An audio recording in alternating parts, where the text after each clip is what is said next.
Okay guys, it's Max here from Music Makers. Today it's just going to be a short tutorial on how to apply reverb to pretty much most things in your track. So we're going to start off, there's a few different ways to apply reverb. Never think there's one way to do one certain thing in music because the possibilities are literally endless. But I will show you one commonly used way as to how to use it. Now there's a few different ways to use it. One is to use a reverb to push a sound back in the mix. Another one is to make a sound as if it's in a big sort of spatial area. So we'll show you how to push a sound back in the mix. So we've got a hi-hat here that sounds pretty ticky. And what we want to do is push this away from us so it's not so in our ears and, you know, really screeching at you.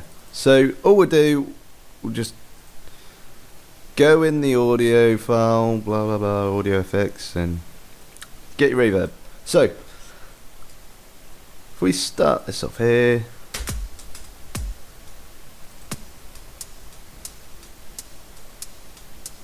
okay.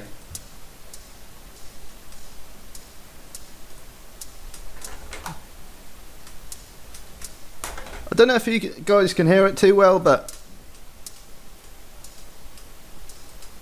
you know, this is a way you can get a hi-hat to sound a little more natural, a little bit further back, because ideally the hi-hats are going to be further back.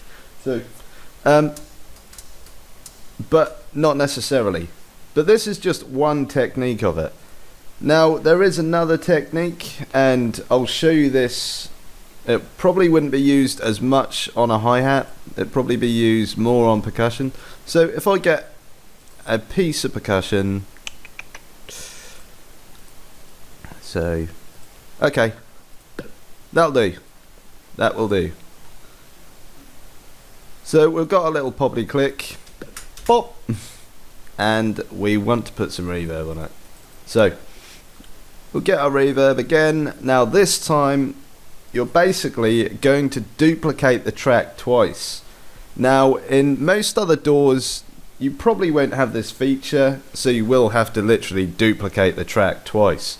But in Ableton it's pretty unique, so if you haven't got it you can get a free trial, or you can get Ableton Lite by just buying MIDI keyboards, that sort of stuff. So I'll show you the other trick, and you're just going to Control and G, and that's going to group it for you. Alternatively, you can right click and group that way. So this is basically going to add double the sound. If I create another chain, there's two channels playing through with the same sound and one's got a reverb. So that's to simplify it for you guys. And now we'll have a little listen. You see, we're applying it and we're not destroying the original sound, plus we're giving it a good sort of spatial effect. So if I turn the decay time up, this is going to make it seem like it's in a lot bigger space, and the sound's going to drag a lot further behind. So you'll hear this in a lot of cinematics, you'll hear it in a lot of movies, in a lot of strange sort of eerie maybe build-ups.